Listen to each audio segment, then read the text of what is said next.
Welcome to civils फोड़ो। आज हम देखने वाले हैं इकोनॉमी के अंदर मनी एंड बैंकिंग का नेक्स्ट चैप्टर, जो कि यूपीएससी पीवाईक्यू सीरीज का इंपॉर्टेंट पार्ट है। इकोनॉमी सेक्शन इटसेल्फ इंपॉर्टेंट है, इसके काफी सारे क्वेश्चंस आते हैं, पर कुछ ही चैप्टर से जहां से क्वेश्चन बार बार रिपीट होते हैं। मनी एंड बैंकिंग उसमें से एक बहुत ही इंपॉर्टेंट चैप्टर है और इसलिए मनी एंड बैंकिंग कर रहे हैं, जिसका पार्ट 2 आप आज देखने वाले हैं। राइट, पार्ट 1 में हमने 20 ऑड क्वेश्चंस देखे थे और पार्ट 2 में अगेन 20 ऑड क्वेश्चंस होंगे। क्योंकि ये चैप्टर ही बड़ा है इसलिए मैंने ज्यादा क्वेश्चन एक साथ नहीं लिया है, छोटे छोटे क्वेश्चंस करेंगे और ताकि ये हैवी नहीं होगा, इजी होगा to handle. Right, so let's start और हम चलते हैं सीधे वर्क पे। फर्स्ट थिंग इज कि जो मैंने पहले भी डिस्कस किया है, मैक्रो इकोनॉमिक्स, मैक्रो इकोनॉमी ये पार्ट है आप, sorry macro economy is this part, Indian economy is the yellow part. ठीक है, इंडियन इकोनॉमी, और ये है आपका macro.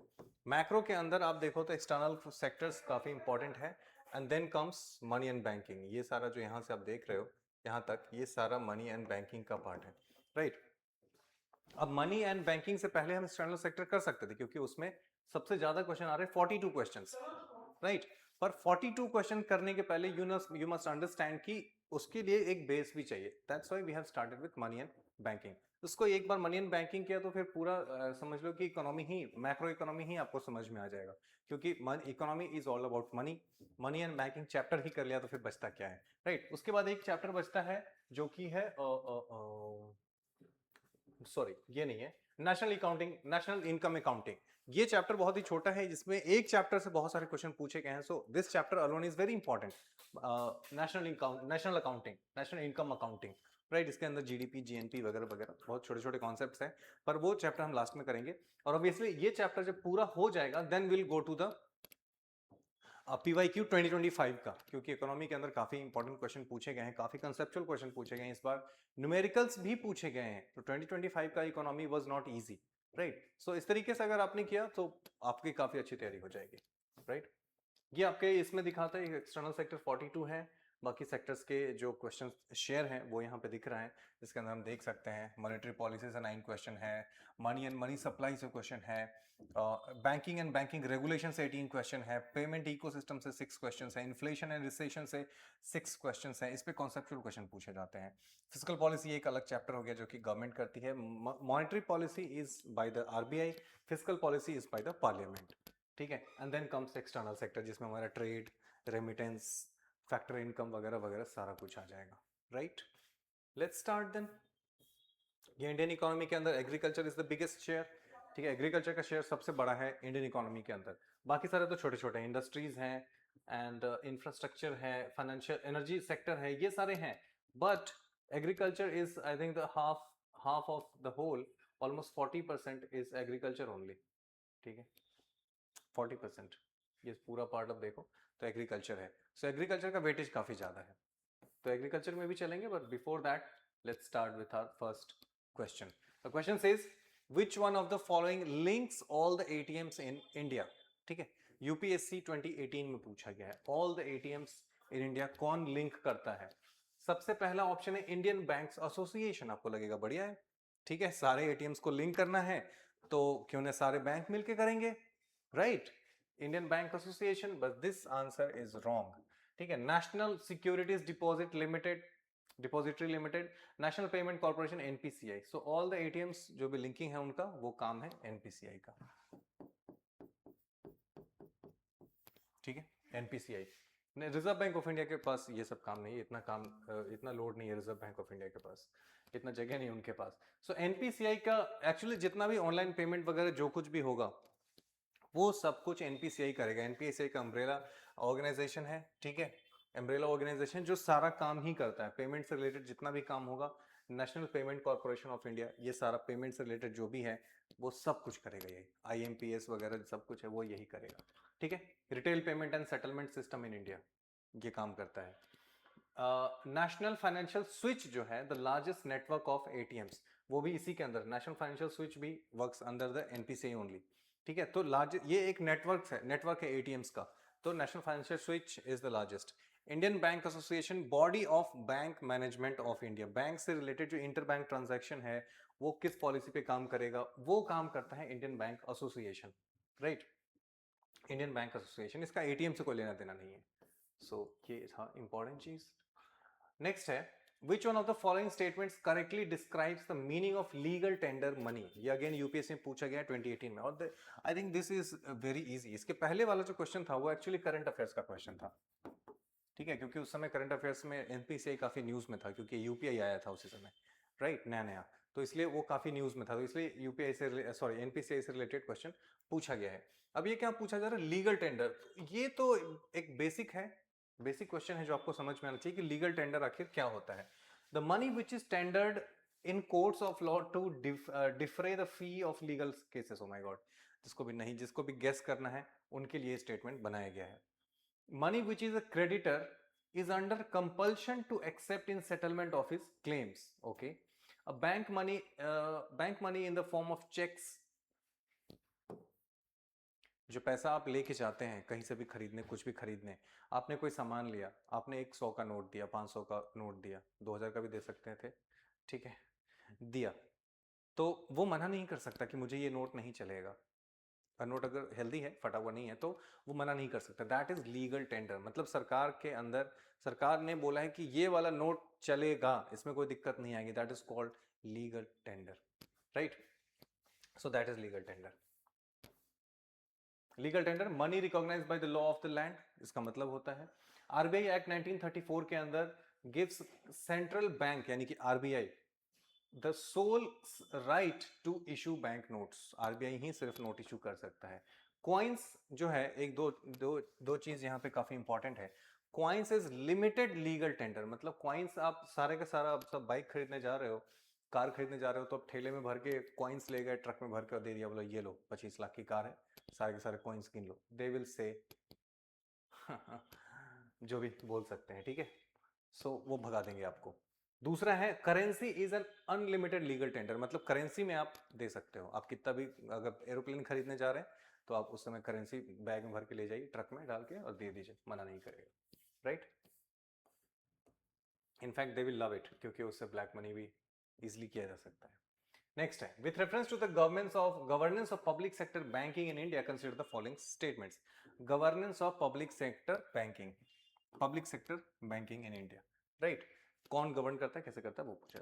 Capital infusion into public sector banks by the government of India has steadily increased in last decade. Now देखो, ये जब भी स्टेडीली इंक्रीज डिक्रीज होता है ना, ये क्वेश्चंस डिफिकल्ट हो जाते हैं यार. अब कहाँ से इतना ट्रेंड फॉलो करोगे, है ना, दिस बिकम्स डिफिकल्ट. अब यहाँ पे टिक है, ट्रिक ये हो सकता है कि जब भी ऐसा क्वेश्चन है तो आप उसको गलत मानो, पर दैट ऑल्सो डजंट वर्क, क्योंकि बहुत बार ये सही भी हो जाता है. सो ये बोलना भी गलत होगा, तो इसलिए ये मैं बोलूंगा कि डिफिकल्ट क्वेश्चन है. अगला देखो, और उसमें भी सिर्फ 2 ही ऑप्शन है, तो this is difficult. To put the public sector banks in order, the merger of associate banks with parent State Bank of India has been affected. ये बात सही है कि अगर कोई बैंक अच्छा काम नहीं कर रहा है तो उसको हम किसी स्टेट बैंक के जो उसका पेरेंट बैंक है उसके साथ हम अटैच कर देते हैं, मर्जर हो जाती है उसकी. सो दिस इज ट्रू, पर ये गलत है, क्योंकि गवर्नमेंट ने बढ़ाया भी है, घटाया भी है जो कैपिटल इन्फ्यूजन है, क्योंकि पब्लिक सेक्टर बैंक है, it is not working properly, या फिर लोगों को और कैपिटल इनफ्लो कराना है मार्केट में, तो गवर्नमेंट इन्फ्यूजेस मनी, ठीक है. तो ये घटता बढ़ता रहता है, इट्स नॉट स्टेडली इंक्रीजिंग वाला सीन नहीं है. तो इसलिए first is wrong, second is correct, so B is the right answer. पर ऐसे क्वेश्चन डिफिकल्ट होते हैं. नेक्स्ट देखते हैं. Which of the following statements about the India Post Payment Bank is are correct? India has been incorporated. It has been incorporated as a public limited company. Now see देखो, अब question का nature देखो. जैसे banking के बारे में पूछा तो पूछ रहा है कि उससे आपका क्वालिटेटिव क्वेश्चंस बन रहे हैं, है ना, फैक्ट बेस्ड क्वेश्चन नहीं पूछे जा रहे हैं कि पूछा जा रहा है कि कंटिन्यूसली पैसा उसमें डाला जा रहा है, मर्जर हुआ है कि नहीं, है ना, जनरल अवेयरनेस. यहाँ पे देखो तो पोस्ट बैंक से पूछा है, इंडिया पोस्ट बैंक से पूछा है, पर उसमें ये नहीं पूछा है कि कितना पैसा है, कहाँ कहाँ क्या है. उसने पूछा है क्या वो पब्लिक लिमिटेड कंपनी है, राइट. तो आपको ये मतलब वो किस लॉ के अंदर आता है, कैसे उसका जन्म हुआ है, वो सब कुछ आपको देखना पड़ेगा. Then only you can answer these questions. So public sector company, it is true, public sector company बनाया गया है. It started its operation by establishing 2 pilot branches Hyderabad and Varanasi. ये गलत है, हैदराबाद एंड वाराणसी जो है ये वाला गलत है, इसलिए ये गलत हो जाएगा. फर्स्ट करेक्ट है तो ए हो जाएगा. पर अब हम इसका डिटेल देख लेते हैं. India post payment bank, IPPB, public sector payment bank operated by India post.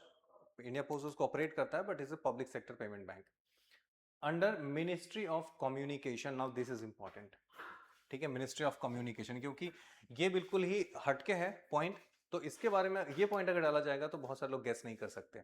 So this is the under ministry of communication.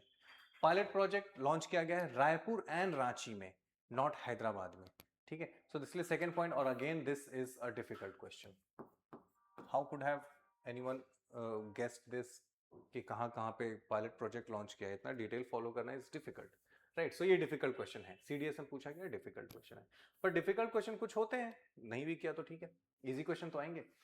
The Reserve Bank of India has constituted a high-level task force on public credit registry to suggest a roadmap for developing a transparent, comprehensive, near real-time PCR for India. Public credit registry, ठीक है। अब public credit registry क्या है कि India के अंदर जितने भी क्रेडिट लोगों को दिए गए हैं through banks, all type of financial institutions, उन सब की एक रजिस्ट्री है और रियल टाइम में अपडेट होती है वो, तो किसी भी समय आरबीआई को पता है कि कितना डेट लोगों के पास है, किस बैंक ने कितना पैसा दिया है, एनपीए कितना हो रहा है, तो ये इजी हो जाता है एनपीए को कंट्रोल करना, ठीक है। इसलिए ये रियल टाइम डेटा दिखाता है, और इसमें वाईएम देवस्थाले, ठीक है, ये बंदा था, उसका टास्क फोर्स हेडेड बाय वाईएम देवस्थाले। अब देखो सीडीएस में पूछा गया है पब्लिक क्रेडिट रजिस्ट्री है और वाईएम देवस्थाले, ये किया जा सकता था क्योंकि ये करंट अफेयर्स में रहता है, तो ऐसे न्यूज जो है या फिर डिटेल्स जो है वो मैगजीन वाले भी हाईलाइट करते हैं, तो ये आप कर सकते थे। Public credit registry, registry of all loans into country, in country के, एक कंट्री के अंदर loans info in a country, जितना भी लोन है कंट्री के अंदर वो सब आपको यहाँ पे मिलेगा। हेल्ड बाय आरबीआई, ये जो रजिस्ट्री है वो आरबीआई इसको मैनेज करता है। Coverage banks, NBFC, corporate board, markets, सब कुछ, ठीक है, बॉन्ड मार्केट्स। अब यहाँ पे आपको ये समझना चाहिए कि क्योंकि लोन का जो डेटा है वो पीसीआर यानी कि पब्लिक क्रेडिट रजिस्ट्री के पास भी, क्रेडिट रजिस्ट्री के पास भी है, और सिबिल के पास भी आपका सिबिल स्कोर होता है, तो अंतर क्या है, ठीक है, सिबिल स्कोर में, सिबिल में और पीसीआर में। First thing, public credit registry is a public entity owned and managed by central bank RBI, ये एक प्राइवेट एंटिटी है, ठीक है। CIBIL, Experian, Equifax, TransUnion, ये सारा डेटा मैनेज करते हैं और बैंक्स को बेचते हैं ये डेटा, ठीक है। तो इससे ये पैसा कमाते हैं, बैंक्स को पैसा, बैंक से पैसा लेते हैं, ये गवर्नमेंट का है, गवर्नमेंट सारे बैंक को कंट्रोल करने के लिए, उस पर एक नजर रखने के लिए बना रही है। Data scope comprehensive, includes bank loans, NBFC, taxes, utility bills and court records, सब कुछ, ठीक है। Limited, primarily focus on credit card and NBFC loan repayment history, so credit card, bank and NBFC loan repayment history पे ये नजर रखता है CIBIL. Mandatory, yes, every lender is legally required to report every loan, जो भी loan bank देती है वो सबका सब पब्लिक क्रेडिट रजिस्ट्री में जाना चाहिए उसका डिटेल, ठीक है। Mostly bank report to them but coverage is not 100% universal across all types of credit. Real time data, near real time है ये, डिलेड, ये तो आपको पता ही है, क्रेडिट जो सिविल स्कोर है वो इमीडिएटली अपडेट नहीं होता, it takes time, but this is real time, ठीक है।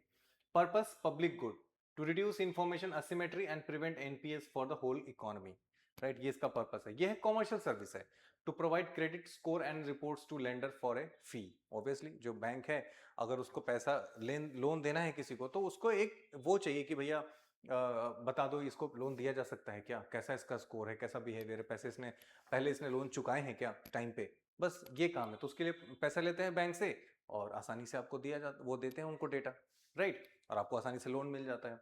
So this is the difference and this difference is important, क्योंकि अगले बार में हो सकता है कि आपको पीसीआर में और सिविल में डिफरेंस पूछा जाएगा, right. Next, consider the following statements. Non-performing assets decline in value when? Now this is really so beautiful question. I love such conceptual questions. ठीक है, वो फैक्ट बेस्ड क्वेश्चन तो फिर दिमाग पे बहुत लोड डालता है, सब कुछ निकालो, डेटा निकालो अंदर से। दिस टाइप ऑफ क्वेश्चंस के आपने एक बार कुछ पढ़ लिया और उसके बाद आप जाके आंसर कर सकते हैं अपना दिमाग लगा के। Let's see, non performing assets, जो आपको पता है एनपीए क्या है, इतना अगर पता है then you can do this. Non-performing assets decline in value when demand revives in the economy. Non-performing होता क्यों है? आपने लोन लिया, आपने कोई बिजनेस स्टार्ट किया, आपने लोन लिया, but you are not able to pay क्योंकि आपका बिजनेस डूब गया, ठीक है। आपको आपने जिस चीज के लिए स्टार्ट किया था वहां पे डिमांड ही नहीं है, आप जो बना रहे हैं उसकी डिमांड नहीं है। So if demand rises, demand revives, so obviously उस केस में क्या होगा कि आपका बिजनेस चलेगा and you will be easy to, it will be easy for you to pay the loans. So अगर डिमांड राइज होता है, डिमांड रिवाइज, तो एनपीएस कम हो जाएंगे. So that is true. Capacity utilisation increases, यानी कि अगर कोई फैक्ट्री है, कुछ है, तो उसका कैपेसिटी यूटिलाइजेशन जो है वो अगर बढ़ जाता है, यानी वो अच्छा काम करने लगे, उसकी एफिशिएंसी बढ़ जाए, सो ऑब्वियसली वो अच्छा पैसा कमाएगा, तो उस समय भी एनपीए कम होंगे. कैपेसिटी यूटिलाइजेशन दो सब्सटैंटिव येट सब ऑप्टिमल, सब ऑप्टिमल है तो ऑब्वियसली एनपीए बढ़ेगा.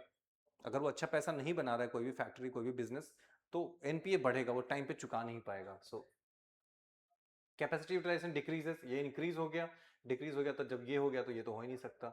मर्जर ऑफ यूनिट्स, ठीक है, decreases consequent of merger of unit. Capacity utilisation अगर घट रहा है तो ऑब्वियसली भाई एनपीए बढ़ेगा. सो 1 and 2, 1 and 2, 1 and 2, 1 and 2.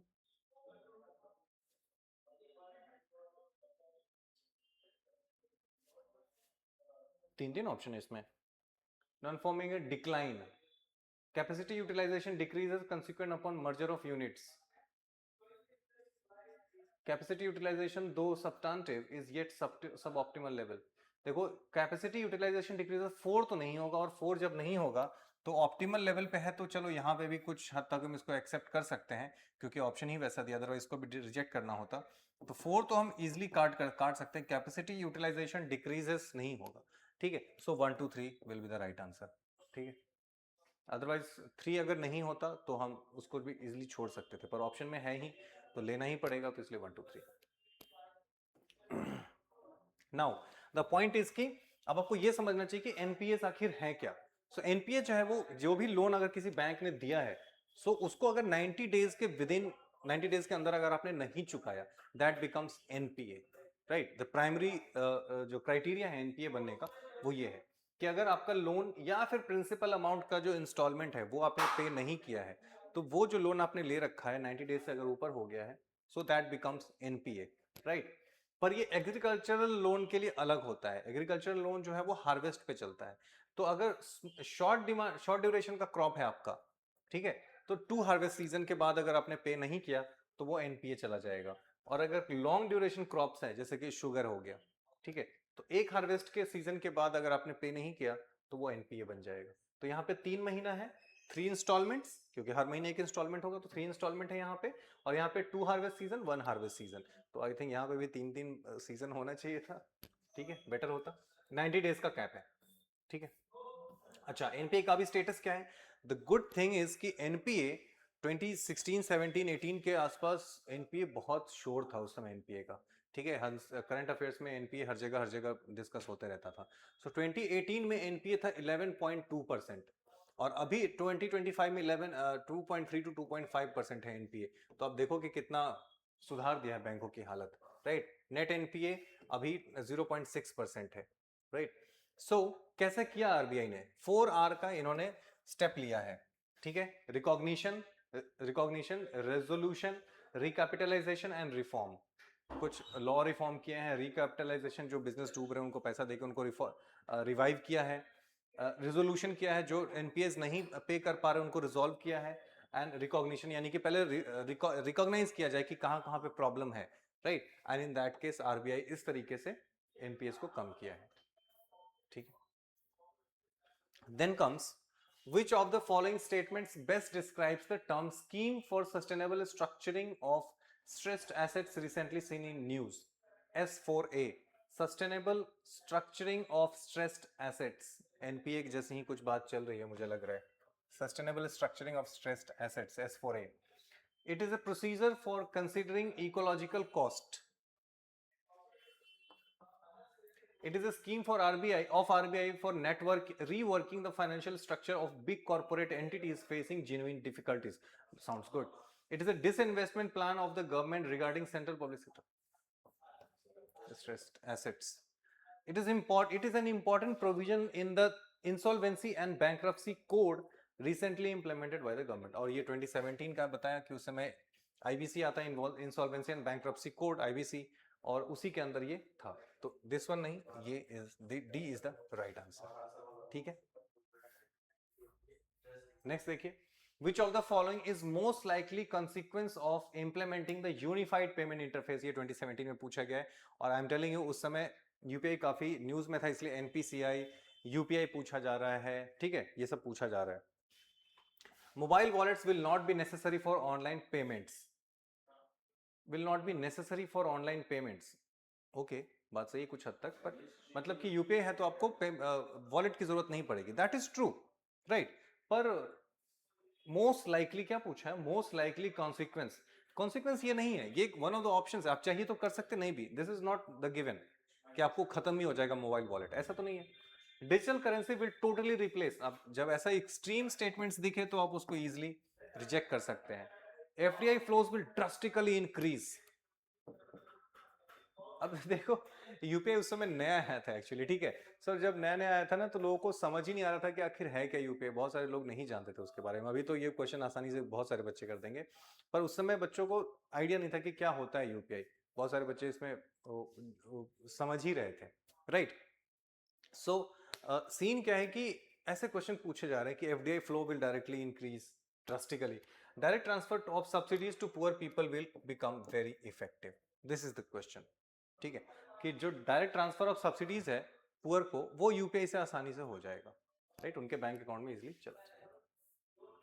What is the purpose of setting up small finance banks SFBs in India? उस समय ये भी काफी न्यूज में था, स्मॉल फाइनेंस बैंक्स, ठीक है, to supply credit to small business units, that is true, small finance bank यही करेगा, सबको क्रेडिट देगा, छोटे छोटे बिजनेस को। To supply credit to small and marginal farmers, that is also true. To encourage young entrepreneurs to set up business particularly in rural, ऐसा कुछ नहीं है, जहां पे हो वहीं पे सेटअप करो, ऐसा कोई क्लॉज नहीं था, तो 1 and 2 is the right answer, ठीक है, और ये इजीली आप कर सकते थे विदाउट इवन नोइंग एनीथिंग, ठीक है, मतलब कुछ आइडिया है एसएफबी का, ऐसा नहीं कि कुछ भी नहीं पता, तो फिर तो मुश्किल है।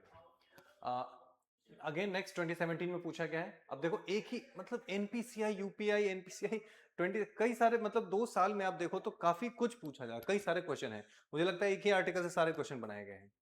National payment corporation of India helps in promoting financial inclusion in the country, obviously UPI है, पेमेंट है, उसका जो भी पेमेंट, जितना भी रिटेल पेमेंट है वो एनपीसीआई के अंदर ही है, so this is true. NPCI has launch RuPay card payment scheme, हाँ ये भी बात सही है, सो दोनों ही सही है भैया, एनपीसीआई ने रुपे कार्ड लॉन्च किया है, that is true. Which of the following statements about Bitcoin is correct? It is a decentralized virtual currency. That is true. Virtual currency है, decentralized है, इसके बारे में हमने काफी बात की है, मतलब काफी बात सुनने को मिलती है। It is generated through complex computer software system. That is also true. ठीक है, एनर्जी इंटेंसिव होता है। The Reserve Bank of India recognized, अभी तक तो रिकॉग्नाइज किया नहीं है, तब कहाँ से करेगा, ठीक है, लीगल टेंडर, तो ये फंसाने वाला मैटर था, तो 1 and 2 सही है, 3 गलत है, so 1 and 2 is correct. That is the reason I love economics, इसमें अगर करंट अफेयर्स में आपने थोड़ा सा ध्यान रखा है तो इकोनॉमी के क्वेश्चन करना इजी होता है, कॉन्सेप्चुअल भी रहते हैं। The monetary policy in India uses which of the following tools? Bank rate, open market operation, public debt, public revenue, नहीं, 1 2, सिंपल, वेरी इजी। अब बैंक रेट क्या है, जब भी आरबीआई से, सपोज मैं एक बैंक रन करता हूं और मुझे अगर बैंक के लिए पैसा चाहिए, because my bank is facing some issue, तो लॉन्ग टर्म के लिए अगर मुझे पैसे चाहिए, सॉरी, लॉन्ग टर्म के लिए अगर मुझे पैसे चाहिए, तो that will be called as bank rate, ठीक है, उसमें कोलैटरल नहीं लगता, इंपॉर्टेंट चीज, कोलैटरल फ्री होता है बैंक रेट, ठीक है। और वही अगर मुझे शॉर्ट टर्म के लिए पैसे चाहिए, so that will B repo rate, और इसमें कोलैटरल लगता है, इसमें कोलैटरल नहीं लगता, ये कोलैटरल फ्री होता है सॉरी, और इसमें कोलैटरल लगता है, ठीक है। सो ओपन मार्केट ऑपरेशन क्या है कि अगर मार्केट में पैसा ज्यादा है तो रेपो रेट बढ़ा के पैसा खींच लो, रेपो रेट घटा के पैसा और डाल दो, that's it, open market operation. और भी होता है ओपन मार्केट ऑपरेशन जिसके स्टेरिलाइजेशन कहते हैं, जिसमें अगर सपोज जो हमारा रुपी का जो वैल्यू अगर कम या ज्यादा हो रहा है, तो हम फॉरेन रिजर्व जो है इंडिया का, उसके थ्रू या तो हम करेंसी बेच सकते हैं मार्केट में या खरीद सकते हैं, जिसको स्टेरिलाइजेशन कहा जाता है, पर अभी हम इतना डिटेल में नहीं जाएंगे। So 1 and 2 is the right answer, ठीक है। नेक्स्ट है, consider the following statements regarding repo rate, अब अगेन रेपो रेट पे सवाल आ गया, इंजीनियरिंग सर्विस का है ये। It is the rate at which RBI lends money to commercial bank generally against government securities, मैंने पहले बताया रेपो रेट के अंदर कोलैटरल लगेगा तो गवर्नमेंट सिक्योरिटीज ऑब्वियसली कोलैटरल की तरह काम करेंगे, सो that is true. It is the rate at which RBI borrows, अब दूसरा कैसे हो सकता है, आरबीआई गिव्स, आरबीआई तो 1 होगा तो 2 नहीं होगा, ऑप्शन बहुत अच्छा बनाया है। तो डी नहीं हो सकता इसमें से अभी तक, सेकंड गलत हो जाएगा। It is the rate at which commercial banks keep deposits with RBI. No, RBI के पास डिपॉजिट रखना नहीं होता, दैट्स अ डिफरेंट थिंग। मतलब जो रेपो रेट का जो पर्पस है वो ये नहीं है कि आप उसके पास पैसा डालें। रेपो रेट का मतलब है कि रेपो रेट कम या ज्यादा करके RBI sucks money from the market, और या फिर उसके अंदर डाल देगा और ज्यादा मार्केट के अंदर पैसा। सो वो इसका मेन पर्पस है। तो 1 इज ओनली ट्रू, और ये आपको फंसाने के लिए दिया गया है, ठीक है। और 1 एंड 3, खैर 1 एंड 3 ऑप्शन ही नहीं है, तो it's very easy to choose. अगर 1 3 दोनों होता तो दिक्कत हो जाती। Consider the following statements regarding cash reserve ratio, CRR, SLR. Percentage of bank deposit which every bank is required to keep with RBI in the form of reserve and or balance is actually CRR. ठीक है, सही है। Higher the CRR with the RBI, the lesser will be the liquidity in the banking system. CRR से भी bank, RBI जो है liquidity control करती है। CRR बढ़ा दिया यानी आरबीआई के पास ज्यादा पैसा जाएगा, तो बैंक के पास कम पैसा है लोन देने के लिए, ठीक है। तो उससे क्या होगा कि इन्फ्लेशन कंट्रोल किया जा सकता है। सो दैट इज ऑल्सो ट्रू, ठीक है। पर आंसर इसका हो जाएगा सी। पर एक चीज आपको ध्यान रखना है, सीआरआर जब भी आरबीआई के पास पैसा डालेगी बैंक, ये जो पैसा डाल रही है, जो बोल रहा है keep RBI in the form reserve और बैलेंस, इसके ऊपर कोई इंटरेस्ट नहीं दिया जाता। सबसे पहली बात, कोई भी इंटरेस्ट नहीं दिया जाता। वेरएज एसएलआर में जो पैसा आरबीआई अपने बैंक्स अपने पास ही रखती है, बैंक के अंदर ही, ठीक है, उसके ऊपर इंटरेस्ट दिया जाता है। अब ये क्यों नहीं दिया जाता, इसके ऊपर मैंने लास्ट वीडियो में ही बात की है, कल ही वाली वीडियो में बात की है, कि सिंपल सा मैं बता दूं फिर से कि इसको जो इंटरेस्ट दिया जाता है उसके यहाँ पे जो इंटरेस्ट नहीं दिया जाता उसके पीछे रीजन है कि सीआरआर जब बढ़ाते हैं तो आरबीआई ज्यादा पैसा रख रही है बैंक अपने पास, और फिर अगर इंटरेस्ट दोगे तो इसका मतलब बैंक में और पैसा जाएगा, तो जो करना था आरबीआई को, जो इन्फ्लेशन कंट्रोल करना था वो नहीं होगा, तो इसलिए इंटरेस्ट इसमें नहीं दिया जाता। वैसे 2016 तक, 2016-17 तक आई गेस, हाँ, इस पे इंटरेस्ट मिलता था, ठीक है, अब नहीं मिलता।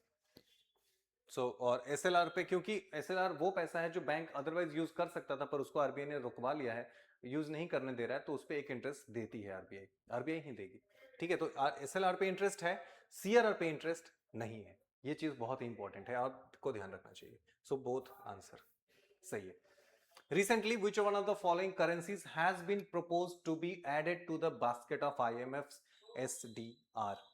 ठीक है, rouble, rand, Indian rupee, renminbi. देखो, Indian rupee is not part of SDR, the first thing is this, ठीक है। हम एसडीआर खरीदते हैं किसी कंट्री से, राइट, हम हमारे इंडियन करेंसी जो है उसका पार्ट नहीं है, क्योंकि हमारी अभी जो एक्सपोर्ट है, इसके लिए दो कंडीशंस होते हैं। पहला कि आपका एक्सपोर्ट काफी हाई होना चाहिए उसके लिए, ठीक है, फर्स्ट थिंग। और दूसरा कि जिस करेंसी को आप इंट्रोड्यूस करना, सॉरी, फर्स्ट टू 1 2 ऊपर नीचे लिख दिया मैंने, सही कर देता हूँ, यहाँ पे 1, यहाँ पे 2।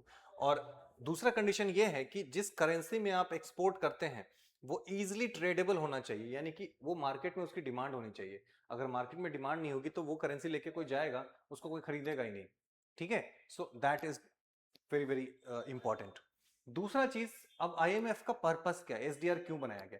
तो एसडीआर इज एक बास्केट है, ठीक है, एक बास्केट है जो डिसाइड, जहां पे आईएमएफ का मेन पर्पस है कि जो आपका बैलेंस ऑफ पेमेंट है उसको मैनेज करना, राइट। जो बैलेंस ऑफ पेमेंट है आपका कंट्री का, वो खराब ना हो जाए, उसमें दिक्कत ना आ जाए, तो कल को अगर आपको पैसे चाहिए तो यू कैन गो समवेयर, ठीक है। आप किसी कंट्री के पास जाओगे तो वो शायद मना कर सकता है, तो आपकी इकोनॉमी डूब सकती है, तो इसलिए आप आईएमएफ के पास जा सकते हैं। When you go to the IMF, उस केस में आप इजीली आईएमएफ से पैसे ले सकते हैं लोन, इंटरेस्ट पे, right, you will have to pay interest, और आप आसानी से इंटरेस्ट पे लोन ले सकते हैं, और फिर आप आसानी से अपना फॉरेन एक्सचेंज मेंटेन कर सकते हैं।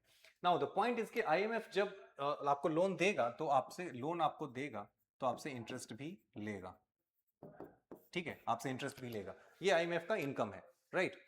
पर अगर सपोज इंडिया के पास नहीं है करेंसी, इंडिया की करेंसी नहीं, पहले तो बास्केट समझ लेते हैं, एक्चुअली ये कॉन्सेप्ट थोड़ा सा है वैसा, तो आगे पीछे हो रहा है। Special drawing rights is not a currency, the first thing is this, it is not a currency, it is a pool of currencies, right. कौन कौन सी करेंसी है? Introduced sorry international reserve asset, actually नजदीक से पढ़ना मुश्किल हो जाता है। इंटरनेशनल रिजर्व एसेट, कह सकते हैं इसको, क्रिएटेड बाय आईएमएफ इन 1969, उसके पहले नहीं था, 1969 में, to supplement its member countries official reserve यानी कि फॉरेन एक्सचेंज। ठीक है, बास्केट में कौन कौन सा है, तो सबसे पहला डॉलर, यूएस डॉलर, ठीक है, यूरो जो कि यूरोपियन यूनियन का है, उसके बाद चाइनीज रेनमिनबी जो सबसे लास्ट में ऐड किया गया है, ठीक है, 2016 में ऐड किया गया है, उसके बाद जापानीज येन है और ब्रिटिश स्टर्लिंग पाउंड है, 1 2 3 4 5, ठीक है, 5 currencies are there in IMF के बास्केट में। अब इसमें क्या है, पहले आप एक परसेंटेज समझो, जो यूएस डॉलर का परसेंटेज है, वेटेज है उस बास्केट में, वो सबसे ज्यादा है 43%, ठीक है, उसके बाद सेकंड नंबर पे है यूरो, थर्ड नंबर पे है चाइनीज, फोर्थ नंबर पे है येन और लास्ट में है पाउंड, ब्रिटिश पाउंड, ठीक है, ये सबसे कम है। नीचे इसके ऊपर इंटरेस्ट मिलेगा आपको, पर आपको ये चीज समझना जरूरी है कि काम कैसे करता है। जैसे Indian currency is not here, ठीक है, Indian currency is not part of this 5 list, 5 का जो लिस्ट है उसमें इंडियन करेंसी नहीं है। सो इंडियन करेंसी जब वहां पे नहीं है तो हम कैसे एसडीआर खरीदते हैं, इसके लिए बहुत ही सिंपल है, हम किसी और से खरीदेंगे जिसके पास है, तो हम चाइना जापान किसी से भी, ठीक है, लाइन ऑफ क्रेडिट होता है तो उससे हम खरीद लेते हैं, राइट। अब हम उनसे खरीदेंगे एसडीआर और हम अपना फॉरेन एक्सचेंज मेंटेन कर सकते हैं, और जब वो बेचेगा तो उसके पास पैसा आएगा, वो इंटरेस्ट अर्न कर सकता है, राइट। अब आता है कि इसमें इंटरेस्ट, सपोज आपने 43% आपका जो करेंसी बैलेंस है वहां पे इसमें, तो जितना भी पैसा आपने रखा है उससे ज्यादा अगर आप इससे ले लेते हो आईएमएफ से, तो ऑब्वियसली आपको करेंसी इंटरेस्ट देना पड़ेगा।